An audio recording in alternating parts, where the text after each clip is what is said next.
La fierté.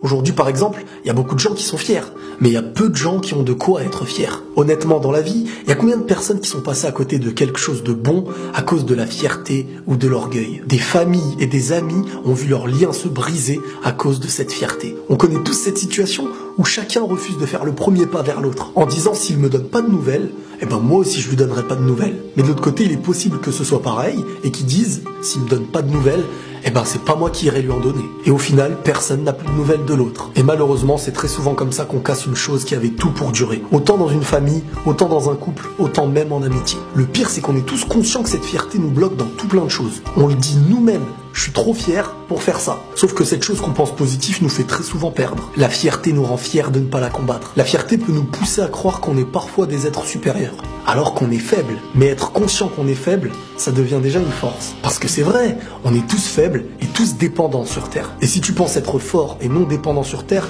rappelle-toi qu'il suffit de ne pas manger et de ne pas boire pour mourir. On est tous dépendants sur Terre. Quoi qu'il arrive, on est faible et faut l'admettre. L'humilité et la modestie, c'est bien plus puissant que la fierté et l'orgueil. Et même si tu refuses de l'admettre, la vie te le fera comprendre. On a tous besoin des autres, ne serait-ce que pour la première chose qu'on appelle l'affection. L'homme a besoin de la femme autant que la femme a besoin de l'homme. Et même si chaque jour chacun essaye de se rassurer comme il peut, n'oubliez pas qu'il faut être deux pour donner naissance à un nouvel homme. D'un autre côté, il existe aussi la fierté et l'orgueil racial. Celui qui peut arriver à te faire penser que tu fais partie d'une race supérieure. Chose qui a fait naître les nazis, l'esclavage et tout plein d'autres drames dans le monde. À mes yeux, la seule chose dont on peut être fier, c'est les choix qu'on a faits. Parce que les choix sont une chose qui naissent de notre volonté. C'est un chemin qu'on a décidé de prendre malgré tous les autres qui s'étaient proposés à nous. Mais ce que nous sommes, notre couleur, notre origine, notre pays, c'est des choses qui nous sont tombées dessus.